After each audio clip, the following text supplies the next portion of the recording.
नमस्कार मित्रांनो, मी प्राध्यापक संतोष कोरडे. मित्रांनो, IBPS RRB क्लरिकलचं जे एक्झाम आहे मेन्सची, ही 6 ऑक्टोबर 2024ला मित्रांनो होते आहे आणि अजूनपर्यंत मात्र IBPS RRB क्लरिकलचा प्रिलिमिनरीचा रिझल्ट हा आऊट झालेला नाही आहे. आता बरेच विद्यार्थी असे आहेत की जे रिझल्टची वाट बघतायत, त्यांनी अजून प्रिपरेशन सुरूच केलेलं नाही. आणि असे पण विद्यार्थी आहेत की जे रिझल्टची वाट बघत नाही आहेत, प्रिलिमिनरीची एक्झाम झाल्या त्या मेन्सच्या तयारीला लागलेले आहे. मित्रांनो, हा व्हिडिओ त्या दोघांसाठी पण आहे. पण माझं एक सजेशन आहे या व्हिडिओच्या माध्यमातून की IBPSने खरं तर आत्तापर्यंत हा RRB क्लरिकलचा जो रिझल्ट आहे तो डिक्लेअर करायला पाहिजे होता. कारण 6 ऑक्टोबरला एक्झाम आहे, म्हणजे 6 ते आता हे राहिलेले 7 ते 8 दिवस, म्हणजे मला असं वाटतं की एक 10 दिवसावर एक्झाम येऊन ठेपलेली आहे, 10 ते 12 दिवसावर. अजूनही रिझल्ट नाही. मग जे कुंपणावरचे जे विद्यार्थी असतात, म्हणजे जी वाट बघतात या रिझल्टची, अशा मुलांना मात्र प्रॉब्लेम येण्याची दाट शक्यता आहे. प्रिपरेशनसाठी त्यांना वेळ कमी मिळेल. म्हणून माझं एक सजेशन आहे, तुम्ही वाट बघू नका. एक्झाम झालेली आहे, प्रिपरेशनला सुरुवात जर केली नसेल तर करून टाका. तर मित्रांनो, आजच्या या व्हिडिओमध्ये मी काही स्ट्रॅटेजी सांगणार आहे, काही टिप्स देणार आहे की RRBची जी एक्झाम आहे क्लरिकलची, ही क्लिअर आपल्याला 100% कशी करता येईल. बघा मित्रांनो, आता दिवस कमी आहेत. याच्यामध्ये तुम्हाला हे मी सांगितलेली स्ट्रॅटेजी आणि टिप्स जर का तुम्ही फॉलो केल्या तर नक्की तुम्हाला परीक्षा क्लिअर होण्यासाठी मदत होईल. खूप कमी वेळामध्ये मी तुम्हाला या सगळ्या टिप्स आणि ट्रिक्स सांगणार आहे. बोर्डेज करिअर अकॅडमीच्या यूट्यूब चॅनलला जर तुम्ही पहिल्यांदा व्हिजिट करत असाल तर बोर्डेज करिअर अकॅडमीचं यूट्यूब चॅनल सबस्क्राईब करायला विसरू नका. लिंक डिस्क्रिप्शन बॉक्समध्ये दिलेली आहे. बेल आयकॉन मित्रांनो प्रेस करा. चला बघूया की एक्झाम येऊन ठेपलेली आहे. 6 ऑक्टोबरला मेन्सची एक्झाम आहे आणि रिझल्टची तुम्ही सगळेजण वाट बघत आहात. ती वाट न बघता आता आपण काही स्ट्रॅटेजीकडे गेलं पाहिजे. कमी दिवसात चांगली स्ट्रॅटेजी आपल्याला कशी करता येईल ते बघितलं पाहिजे. तर मित्रांनो, बोर्डेज करिअर अकॅडमी तुमच्यासाठी काही टिप्स घेऊन आलेली आहे, स्ट्रॅटेजी घेऊन आलेली आहे. त्याच्या आधी मित्रांनो, ही स्ट्रॅटेजी आणि टिप्स तुम्हाला सांगण्याच्या आधी पॅटर्न आणि सिलेबस जो आहे तो माहीत असला पाहिजे. तर एक्झामचा जो पॅटर्न आहे मित्रांनो, तो एकदा आपण काही मिनिटांमध्ये समजून घेऊ. बघा मित्रांनो, एक्झामचा जो पॅटर्न मेन्सचा असणार आहे तो रिझनिंग आहे, 40 क्वेश्चन मित्रांनो आहे. ठीक आहे, 50 मार्क्स आहे. न्यूमेरिकल ॲबिलिटी 40 क्वेश्चन आहे, 50 मार्क्स आहे. जनरल अवेअरनेस 40 क्वेश्चन, 40 मार्क्स आहे. इंग्लिश किंवा हिंदी लँग्वेज 40 क्वेश्चन, 40 मार्क्स आहे. आणि अतिशय महत्त्वाचं कम्प्युटर 40 क्वेश्चन, 20 मार्क्स आहे. आता सगळे टोटल नंबर ऑफ क्वेश्चन जे आहेत ते 200 आहेत. सेक्शनल टाइम प्रत्येकाला दिलेला आहे, 2 तासाचा वेळ सगळा मिळून आहे. सेक्शनल टाइम मात्र ऑलरेडी तुम्हाला तो अलाउड करूनच दिलेला आहे. हा झाला मित्रांनो त्याचा एक्झाम पॅटर्न. हा माहीत असणं यामुळे आवश्यक आहे, कारण मग तुम्हाला ही स्ट्रॅटेजी आणि टिप्स फॉलो करायला ही सोपी जाईल मित्रांनो आणि तुम्हाला त्याचा उपयोग होईल. आता एक्झाम बिलकुल 10 ते 12 दिवसावर येऊन ठेपलेली आहे. 6 ऑक्टोबरला त्याची मेन्सची एक्झाम RRB क्लरिकलची आहे. 29 सप्टेंबरला आता एक मित्रांनो 5व्या दिवशी POची एक्झाम आहे. IBPS RRB स्केल 1 PO आपण ज्याला ऑफिसरची एक्झाम म्हणतो ती आहे. आणि मग क्लरिकलची जी एक्झाम आहे IBPS RRBची, ही 6 ऑक्टोबरला असल्या कारणाने आता सगळ्या सब्जेक्ट मधल्या सगळ्या टॉपिकवर तर काही फोकस करणं शक्य होणार नाही, ते करायला पण नाही पाहिजे. आता अशी स्ट्रॅटेजी असली पाहिजे की मॉक दिल्याच्या नंतर ही स्ट्रॅटेजी मित्रांनो लक्षात येते. दिली नसेल तर मी त्याच्याबद्दल मॉकच्या बद्दल पुढे बोलणारच आहे. परंतु मागचे PYQ आणि मॉक दिल्याच्या नंतर एक समजायला मात्र सोपं होतं की रिझनिंग मध्ये आणि न्यूमेरिकल ॲबिलिटी आणि बाकीच्या सब्जेक्ट मध्ये आता जिथं 12 ते 13 दिवस बाकी आहेत एक्झामला, फोकस कोणकोणत्या टॉपिकला करायला पाहिजे. हे सगळं जे टॉपिक आहेत मित्रांनो, हे मागच्या एक्झाम्सचे क्वेश्चन्स मेमरी बेस्ड पेपरला विचारात ठेवून मित्रांनो हे केलेलं आहे. रिझनिंग मध्ये मित्रांनो सगळ्यात महत्त्वाचा टॉपिक ठरणार आहे पझल. याच्यावर तुम्ही आता फोकस फोकस करा. जास्तीत जास्त क्वेश्चन हे पझलचे मित्रांनो तुम्हाला सॉल्व्ह करायचे आहेत, ट्राय करायचे आहेत. टॉपिक वाईज मॉक तुम्हाला द्यायचं आहे पझल. दुसरा मित्रांनो सिटिंग अरेंजमेंट, त्यानंतर ब्लड रिलेशन आणि सिलोजिझम. हे महत्त्वाचे टॉपिक आहेत मित्रांनो. याच्यावर तुम्हाला आता सध्या जे आहेत हे जास्तीत जास्त फोकस करायचं आहे रिझनिंग. ठीक आहे. पुढे आपण मॉक आणि बाकीच्या गोष्टींबद्दल बोलणार आहोत. न्यूमरिकल अबिलिटी मध्ये सिम्प्लिफिकेशन अतिशय महत्त्वाचा पार्ट मित्रांनो याच्यामध्ये असणार आहे. अप्रॉक्सिमेशन पण त्यात आलं. डेटा इंटरप्रिटेशन, अरिथमॅटिकचे जे प्रॉब्लेम्स आहेत म्हणजे जसं की ॲव्हरेज आहेत, रेशो आहे, प्रोपोर्शन आहेत, टाइम अँड वर्क आहे, प्रॉफिट अँड लॉस आहे, एज आहे, पर्सेंटेज आहे ना, असे बरेच टॉपिक आहेत. प्रोबॅबिलिटी याला नाही म्हणता येणार पण तोही करायला हरकत नाही आहे. तर एवढ्या टॉपिकला जे आहे ना मित्रांनो, आता तुम्ही असे ठरवून टॉपिक, ज्या टॉपिक वर तुमचं कमांड आहे, चांगलं कॉन्सन्ट्रेट तुम्ही ऑलरेडी त्याच्यावर तयार झालेले आहात, ते टॉपिक तुम्हाला करायचे आहेत. सिम्प्लिफिकेशन, डेटा इंटरप्रिटेशन, अरिथमॅटिकचे काही प्रॉब्लेम्स मी आता सांगितलेले टॉपिक. ठीक आहे. मग नंतर आपण बघूया मित्रांनो, बघा जनरल अवेअरनेस. तर जनरल अवेअरनेस असा एक विषय आहे मित्रांनो, याच्यामध्ये करंट अफेअर्स, मागच्या 6 महिन्याचे करंट अफेअर्स तुम्हाला बघायचे आहेत. ठीक आहे. परंतु करंट अफेअर्स हे काय विचारतील ना, हे काय सांगता येत नाही कोणालाच. 6 महिन्याचे आधीचे विचारू शकतात, आताचे विचारू शकतात, त्याच्या आधीचे विचारू शकतात.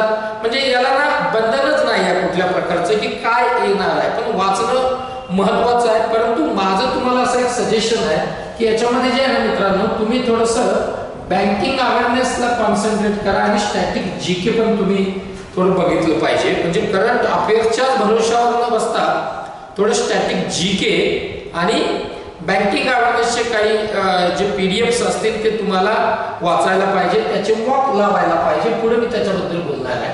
पण याही पेक्षा जास्त तुम्हाला जो आहे मित्रांनो, हे जे कम्प्युटरचा जो सेक्शन आहे ना, तो मार्क देऊन जाणार आहे मित्रांनो. जास्तीत जास्त मार्क देऊन जाणारे टॉपिक मी सेक्शन मी तुम्हाला सांगतो. क्वांट, रिझनिंग, कम्प्युटर आणि लँग्वेज, इंग्लिश किंवा हिंदी, हे तुम्हाला मार्क्स देऊन जातील मित्रांनो. स्कोर तुमचा वाढेल, याच्यामुळे इन्क्रीज होईल.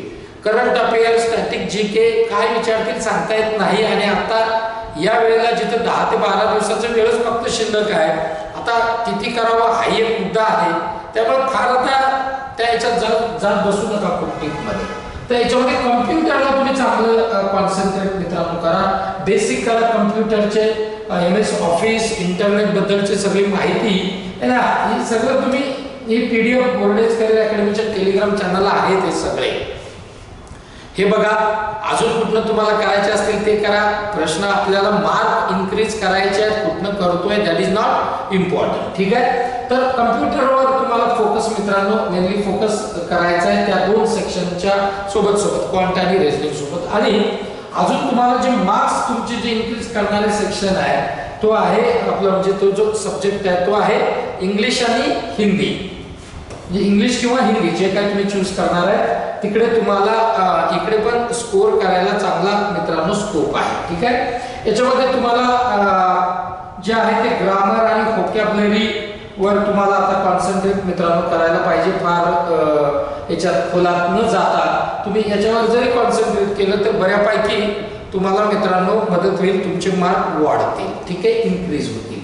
आता सेक्शन वाईज तुम्हाला प्रिपरेशन स्ट्रॅटेजी कशी ठेवायला पाहिजे त्याच्याकडे पण आपण थोडं जाऊया मित्रांनो. कमी वेळात मी जास्तीत जास्त माहिती तुमच्यापर्यंत पोहोचवण्याचा प्रयत्न करतोय.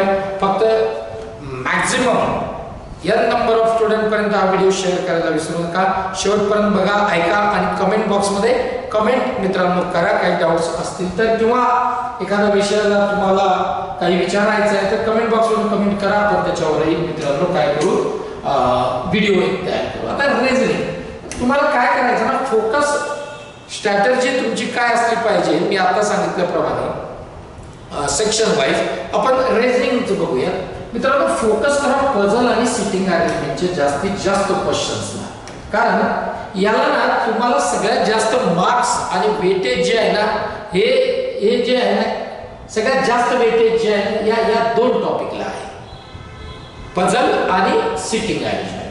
मग त्यासाठी तुम्हाला काय केलं पाहिजे, टेस्ट तुम्हाला लावायला पाहिजे मित्रांनो. Regularly mock test section wise करा, टॉपिक वाईज करा. बोर्डेज करिअर अकॅडमी रोज किमान 13 ते 14 टॉपिक वाईज मित्रांनो सगळ्या विद्यार्थ्यांकडनं आम्ही ते मॉक लावून घेत आहे. त्याच्यामुळे काय होईल की हे तुम्ही रेग्युलर मॉक लावल्याने तुम्हाला ही जी स्पीड आणि ॲक्युरसी आहे ना मित्रांनो ही तुमची मेंटेन राहील. स्पीडही वाढेल, ॲक्युरसी राहील. त्याच्यानंतर मित्रांनो सिलोलिझम जे बेसिक टॉपिक आहे 100% मार्क देऊन जाणार आहे. सिलो, कोडिंग अँड डिकोडिंग आणि इनइक्वॅलिटी. इथं पण तुम्ही मित्रांनो या बेसिक टॉपिक वर पण काय करायला पाहिजे, फोकस करायला पाहिजे.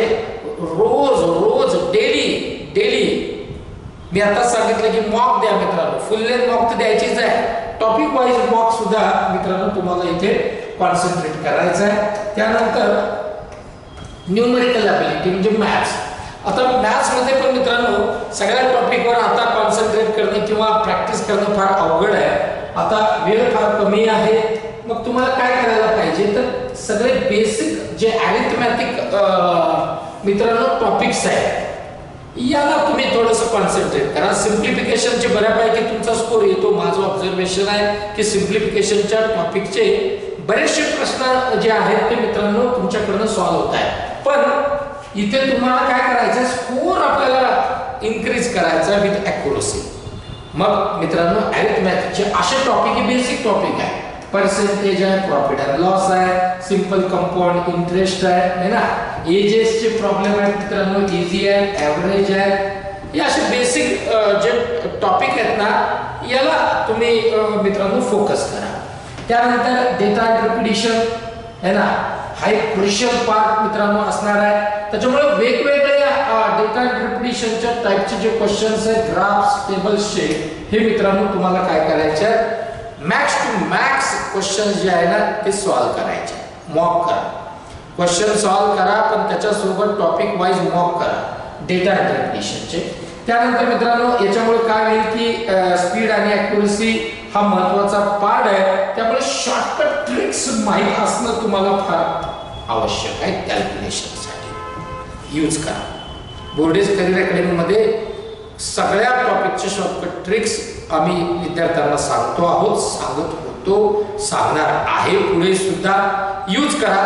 बघा ही स्ट्रॅटेजी तुम्ही न्यूमेरिकल ॲबिलिटीमध्ये वापरायला हरकत नाही किंवा ही स्ट्रॅटेजी ठेवा म्हणजे प्रॉब्लेम येणार नाही.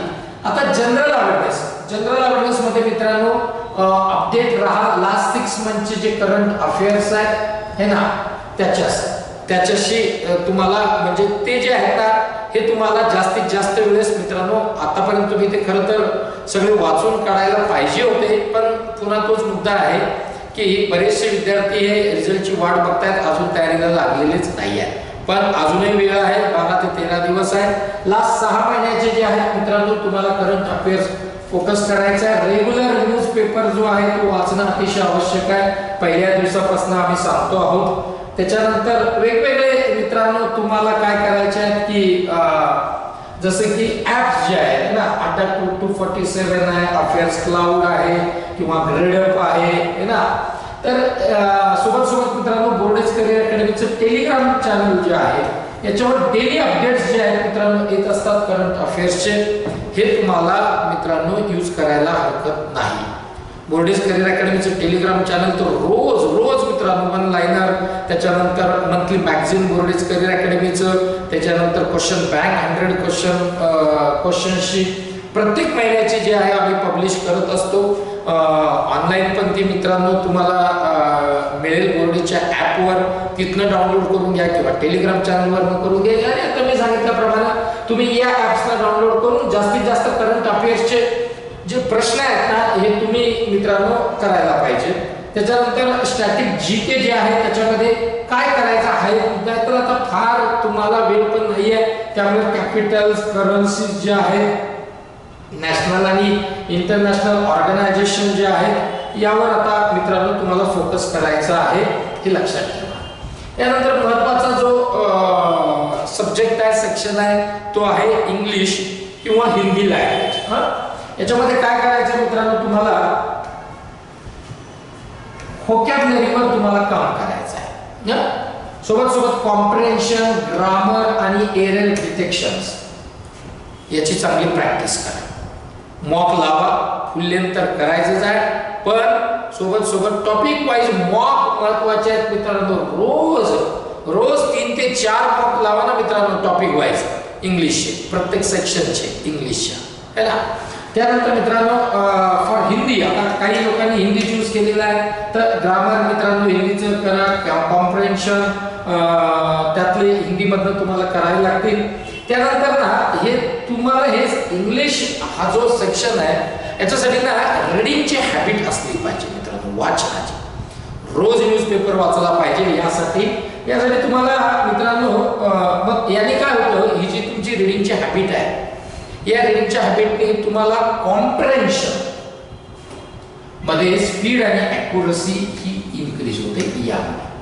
म्हणून रीडिंग खूप महत्वाचा पार्ट आहे. आणि मी सातत्यानं सांगतो आहोत की न्यूजपेपर रीडिंग असेल, बाकीची रीडिंग असेल, ही आवश्यकच आहे मित्रांनो. यामुळे तुम्हाला तुमचं जे आहे ॲक्युरसी आणि स्पीड मेंटेन होते कॉम्प्रिहेन्शन मध्ये पर्टिक्युलरली. आता फोकस मित्रांनो कम्प्युटरवर तुम्हाला यामुळे करायचं आहे, तुमचे मार्क वाढणार 100%. कारण करंट अफेअर्स माहित नाही की काय विचारतील, स्टॅटिक जीके माहित नाही काय विचारतील ना. परंतु कम्प्युटर असा एक सेक्शन आहे की आपल्याला माहिती आहे काय याच्यापेक्षा वेगळं काय विचारणार आहेत मित्रांनो. फोकस करा. बघा basic concept of MS office, त्याच्यानंतर ऑपरेटिंग सिस्टीम, द इंटरनेट, है ना, याच्यावर थोडं फोकस करा.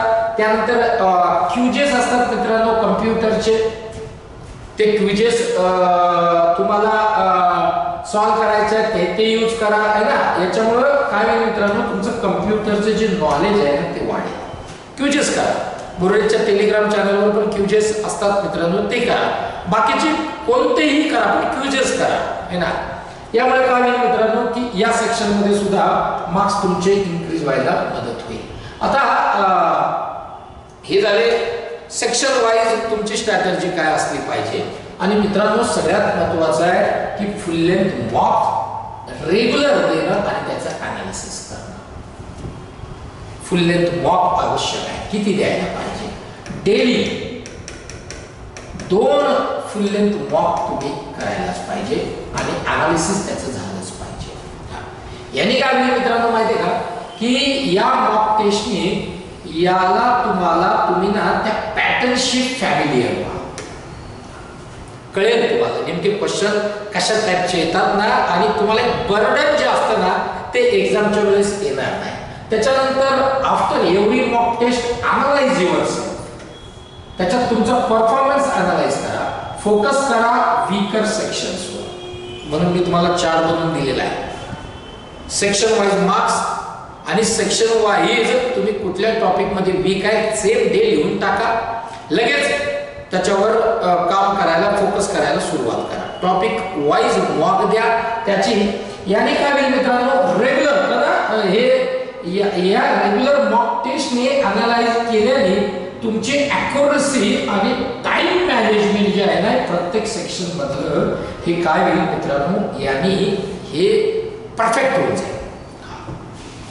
हे रेग्युलर केले. त्यामुळे ॲक्युरसी आणि टाइम मॅनेजमेंट हा विषय खूप महत्त्वाचा आहे. अलाउड टाइम प्रत्येक सेक्शनचा जरी केलेला असला तरी पण मग आपल्याला प्रॉब्लेम येतात. त्याचं कारण आहे की रेग्युलर मॉक नाही आहे, त्याचं अनालिसिस होत नाही आहे.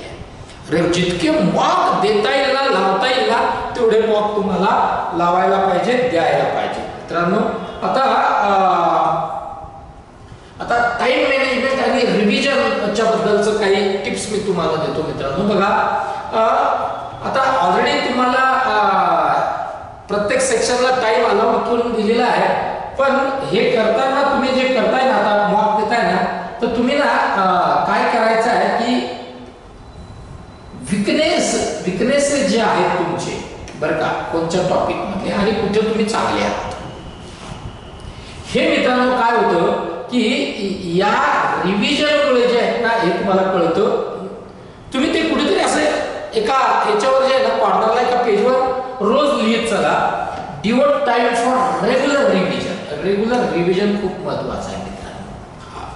टाइम मॅनेजमेंट होत नाही अशी ओरड असते ना बऱ्याच वेळेस, त्याचं कारण आहे रेग्युलर रिव्हिजन नाही आहे. ठीक आहे. स्टॅटिक जीके, करंट अफेअर्स आणि कम्प्युटर नॉलेज याला मात्र तुम्ही तुमच्या याच्यानुसार म्हणजे एक दिवसभरात तुम्हाला ते करायचंच आहे, परंतु तुम्हाला मित्रांनो रेग्युलर रिव्हिजन हे महत्त्वाचं आहे. प्रत्येक सेक्शनच्या प्रत्येक टॉपिक वरचं focus on clearing conceptual doubts in weaker areas before moving to advanced topics.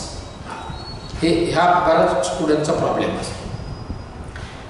Regular जे टॉपिक आहे, जे इझी टॉपिक आहे, त्याचे शॉर्टकट ट्रिक समजून घेणं आवश्यक आहे, माहीत करून घ्या, त्याच्यावर कमांड येऊ द्या आणि मगच ॲडव्हान्स टॉपिककडे जा. आपण काय करतो की इकडेच आपला वेळ लागत नाही आणि आपण पुन्हा ॲडव्हान्स टॉपिककडे चाललो, म्हणजे पुन्हा कन्फ्युजन, इकडेच होत नाहीये मग तिकडे पुन्हा कसं होईल ना. तर असं करू नका. काय करा तुम्हाला की आधी हे तुम्ही ना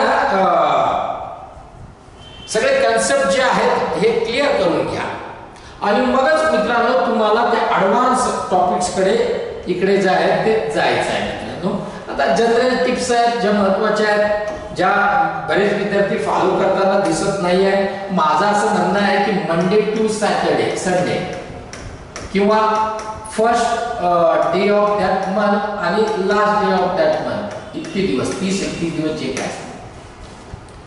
अहो इथं तुम्हाला एक्सक्यूजच नाही हो. एक्झाम जर क्लिअर करायची ना तर एक्सक्यूज नसतं. पोट दुखतं, ताप आली, सर्दी झाली आहे ना, कुठेतरी गावाला गेलो, फंक्शनला गेलो, बर्थडे पार्टीला गेलो, मग उत्सव सण हे सगळं करायचं आहे, पण सोबत सोबत तुम्हाला इथे रेग्युलरिटी तुमची महत्वाची आहे. थोडक्यात कन्सिस्टन्सी खूप महत्वाची आहे. ही जर नसेल ना तर पुन्हा ए पासून सुरुवात करावी लागेल. ही कॉम्पिटिटिव्ह एक्झामचं जग आहे मित्रा.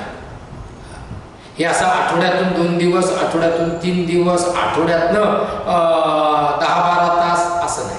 कन्सिस्टन्सी महत्वाची. रेग्युलर प्रॅक्टिस आणि रिव्हिजन हा सक्सेसचा मंत्र आहे. ज्याने तो जपला, जो जपताय त्याला सक्सेस 100% आहे. जे फॉलो करत नाही आहे, रेग्युलरच नाही आहे, मुश्किल आहे. मग तुम्ही एक्झामच्या 8 दिवस आधी किती रट्टा मारावं, काही करा, तुम्ही नाही येणार, रिझल्ट नाही येणार. याला रेग्युलरिटी खूप महत्वाची आहे आणि म्हणून ही कंसिस्टेंसी बहुत इंपॉर्टेंट. और इसलिए मैं हमेशा कहता हूँ देखो है कंसिस्टेंसी आपके पास सब आ जाएगा आपके पास, नहीं कंसिस्टेंसी आपके पास कुछ नहीं आएगा आपके पास. इसलिए कंसिस्टेंसी बहुत जरूरी है. साथ साथ दोस्तों प्लॅनिंग इज व्हेरी इम्पॉर्टंट. रोजचं शेड्यूल ठेवलं पाहिजे. डेली शेड्यूल 13 दिवस आहे तुमच्याकडे, 13 दिवसाचं शेड्यूल ठरवून टाका. मॉक कधी द्यायचे आहेत, काय द्यायचे आहेत, त्याचा ॲनालिसिस कधी करायचा आहे, टॉपिक वाइज मॉक कधी द्यायचे आहे, करंट अफेयर्स कब पढ़ना है, स्टॅटिक जीके कब पढ़ना है, कंप्यूटर कब पढ़ना है, इसका प्लॅन बनाओ मित्रांनो त्याचा एक प्लॅन तयार करा. आणि हे करताना मात्र हेल्थकडे दुर्लक्ष करू नका. हेल्थकडे दुर्लक्ष करू नका म्हणजे काय, झोप महत्वाचा पार्ट आहे. 10:30च्या नंतर पार रात्रभर जागत बसू नका. 12-12:30 वाजेपर्यंत. 10:30 last, max to max time 10:30. Morning सकाळी 5ला उठून एक्सरसाइज करून जे काय तुम्ही योगा, जिम काय असेल, फिरायला पळायला जात असाल, खेळायला कुठे जात असाल, बिलकुल जाऊन या. 1 तासात रिटर्न आले पाहिजे आणि आपली सुरुवात झाली पाहिजे. हेल्थ ही महत्वाचं पार्ट आहे आणि त्याच्यामुळे हेल्थ जपली पाहिजे मित्रांनो. याने काय होईल की तुम्ही मेंटली व्यवस्थित राहाल. हेल्थ अगर आपकी अच्छी नहीं है, बात हेल्थ बिगड़ते का. रेग्युलर व्यवस्थित म्हणजे त्याचं प्लॅनिंगच नाही आहे. कधीही खाणार, कधीही झोपणार, कुछ भी खा लेंगे, ऐसा नहीं. आपकी एग्जाम है तो health is very important. Exam असो किंवा नसो, हेल्थ तुम्ही जपली पाहिजे आणि सगळं प्लॅन असलं पाहिजे. म्हणजे तुम्हाला मित्रांनो फार प्रॉब्लेम येणार नाही. कूल राहा, फार टेन्शन घेऊ नका आणि एक्झामला सामोरं जा. बाकी बोर्डेज करिअर अकॅडमी कायम तुमच्या सोबत आहे. मागच्या 25 वर्षापासून सगळ्या एक्झामच्या तयारीसाठीच्या बॅचेस या मित्रांनो सुरू झाल्या आहेत आणि जोरदार तयारीला आता बोर्डेज करिअर अकॅडमीचे सगळे स्टुडंट्स हे लागलेले आहेत. नेहमीप्रमाणे RRB, NTPC, graduate, under graduate post, NRI, SBI PO, SBI clerk IBPSच्या 2025च्या एक्झाम मित्रांनो, NICL, AO आणि SSCच्या सगळ्या एक्झाम, रेल्वेच्या सगळ्या एक्झाम याची तयारी मित्रांनो बोर्डेज करिअर अकॅडमीची ही सुरुवात झालेली आहे. ऑनलाईन आणि ऑफलाईन बॅचेस या कंटिन्यू चालू आहे. 10 सप्टेंबरला एक बॅच सुरू झाली होती मित्रांनो, भरभरून प्रतिसाद त्याला मिळाला असल्या कारणानं 23 सप्टेंबरपासून पुन्हा एक नवीन बॅच मित्रांनो आम्ही सुरू केलेली आहे आणि बोर्डेज करिअर अकॅडमीची टीम तुमच्या सोबत असणार आहे. मला असं वाटतंय की RRB क्लरिकल मेन्स क्लिअर करणं अवघड जाणार नाही जर तुम्ही ते स्ट्रॅटेजी आणि टिप्स मी सांगितलेल्या जर का तुम्ही फॉलो केल्या, यूज केल्या, फॉलो करा त्याला आणि बघा यश तुमचंच आहे. धन्यवाद. थँक्यू. जय हिंद, जय महाराष्ट्र.